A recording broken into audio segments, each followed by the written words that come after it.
Assalamualaikum warahmatullahi wabarakatuh. Sahabatku semua dimanapun kalian berada, semoga saja kita selalu diberikan rahmat dan hidayah oleh Allah Subhanahu wa Ta'ala, dan semoga saja rezeki kita dilimpahkan. Amin amin ya rabbal alamin.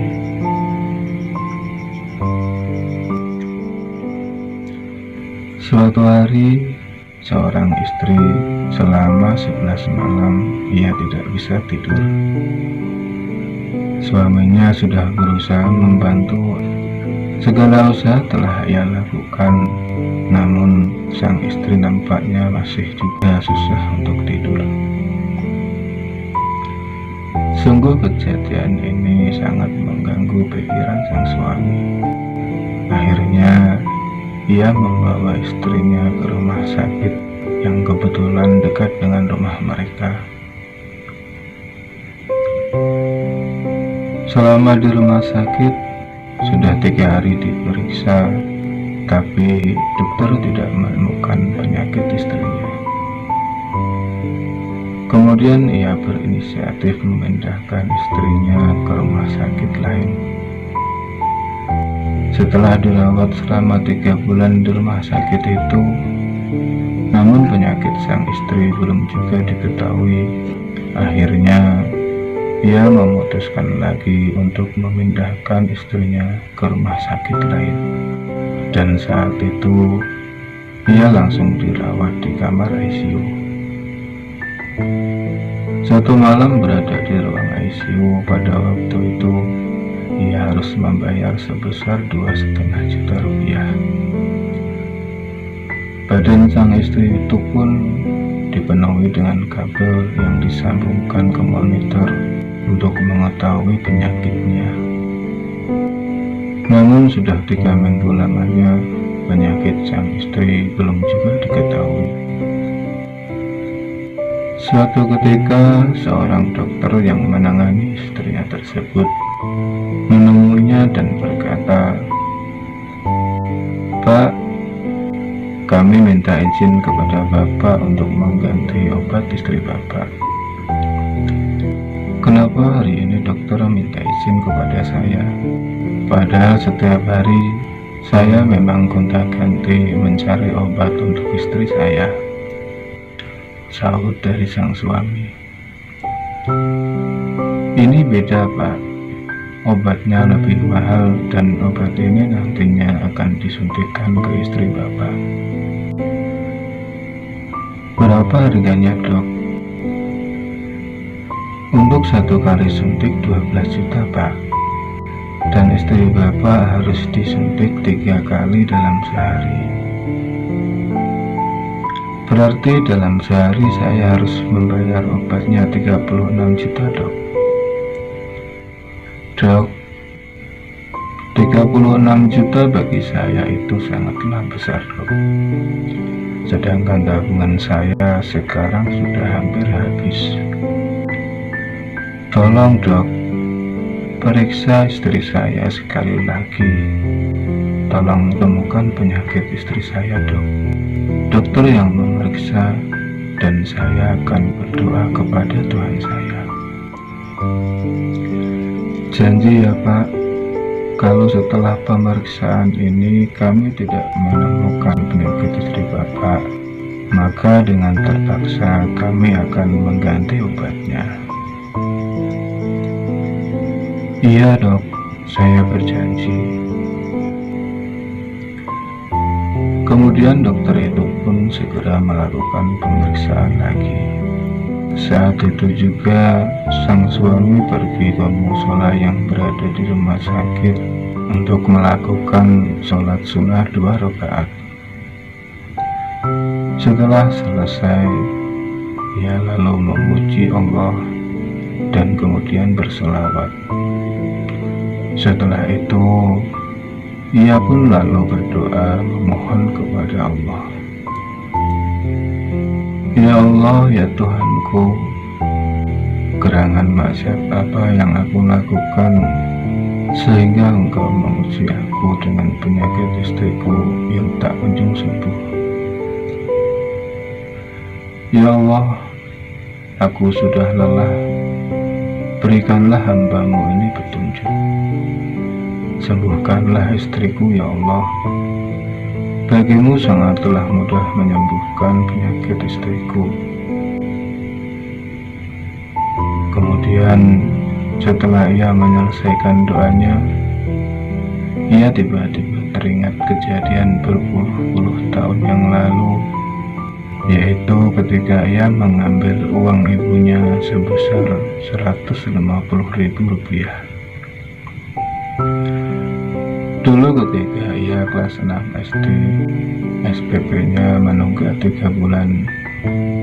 Setiap pagi wali kelasnya memanggil dan menanyakan kepadanya kapan ia akan membayar tunggakan SPP-nya itu. Ia pun merasa malu dengan kejadian itu. Lalu ketika jam istirahat, ia pulang dari sekolah. Setelah sampai di rumah, ia mengambil uang ibunya yang ada di bawah bantal sebesar Rp150.000 untuk membayar SPP, dan sisanya ia gunakan untuk jajan. Ia pun berkesimpulan, mungkin ini petunjuk dari Allah. Mungkin inilah yang menyebabkan istrinya tak kunjung sembuh dari sakitnya. Kemudian ia pun segera menelpon ibunya. Assalamualaikum Bu. Waalaikumsalam Nak. Bagaimana kabar Ibu sekarang? Ibu baik-baik saja Nak. Bagaimana kabar anak-anak Bu? Nak, Ibu jauh-jauh dari kampung ke kota untuk menjaga anak-anakmu. Sudahlah, kamu jangan memikirkan anak-anakmu. Kamu fokus aja memikirkan istrimu. Bagaimana kabar istrimu sekarang Nak? Belum sembuh Bu. Yang sabar ya Nak. Ibu, apa Ibu masih ingat kejadian beberapa tahun yang lalu? Kejadian ketika Ibu kehilangan uang dulu di bawah bantal. Nah, sampai Ibu meninggal, Ibu tidak akan melupakannya. Gara-gara uang itu hilang, Ibu dicaci maki di depan banyak orang. Gara-gara uang itu hilang, Ibu dihina dan direndahkan di depan banyak orang. Pada waktu itu Ibu punya hutang kepada orang kaya di kampung kita Nak. Uang itu sudah Ibu siapkan dan Ibu simpan di bawah bantal. Namun ketika Ibu pulang, uang itu sudah tidak ada. Lalu Ibu memberanikan diri mendatangi orang kaya tersebut. Ibu memohon maaf karena uang yang sudah Ibu siapkan itu telah hilang. Tapi ia tidak mempercayai alasan Ibu. Orang itu lalu kemudian merendahkan Ibu Nak. Orang itu mencaci maki Ibu, menghina Ibu, padahal di saat itu ada banyak orang. Kamu tahu rasanya perasaan Ibu Nak? Sakit sekali rasanya hati Ibu. Setelah mendengar dan membayangkan penderitaan dan sakit hati yang dialami ibunya pada waktu itu, ia pun berkata kepada ibunya, "Tahukah Ibu yang telah mengambil uang itu?" "Ibu tidak tahu Nak," jawab ibunya. "Yang mengambil uang itu adalah saya Bu. Maka melalui telepon ini, saya memohon keikhlasan Ibu, tolong maafkanlah saya." Terdengar suara jeritan dari telepon. "Astagfirullahaladzim, Ya Allah, ya Tuhanku, aku maafkan orang yang mengambil uangku karena ia adalah putraku.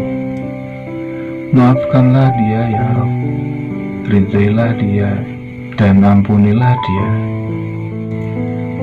Nak, bukan kamu yang harus meminta maaf, ibulah yang seharusnya meminta maaf kepadamu. Karena terlalu lama ibu memendam dendam ini, ibu tidak tahu kalau yang mengambil uang itu adalah kamu. Semua kesalahanmu telah ibu maafkan, termasuk mengambil uang itu. Ya Allah, semua kesalahan putraku telah aku maafkan. Saya mohon ya Rabb, sembuhkanlah penyakit menantuku.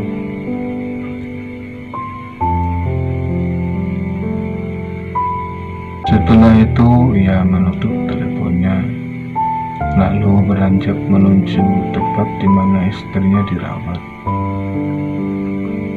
Tak lama kemudian ada seorang dokter yang mendatanginya. Dokter itu berkata, "Selamat ya Pak, penyakit istri Bapak sudah ditemukan."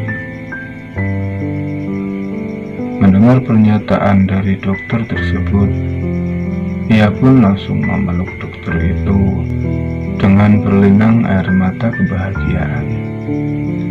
Dokter itu berkata, "Pak, kalau boleh jujur, semua pemeriksaan yang kami lakukan sama dengan sebelumnya. Namun pada hari ini seperti terjadi keajaiban, sehingga kami mendapati bahwa istri Bapak terkena infeksi. Dan kami meminta izin kepada Bapak untuk mengoperasi istri Bapak." Akhirnya dilakukanlah operasi itu, dan operasinya pun berjalan dengan lancar. Istrinya pun akhirnya terselamatkan. Setelah memastikan keadaan istrinya baik-baik saja, ia lalu pulang ke rumahnya dan langsung bersimpuh mencium tangan ibunya, meminta maaf kepadanya.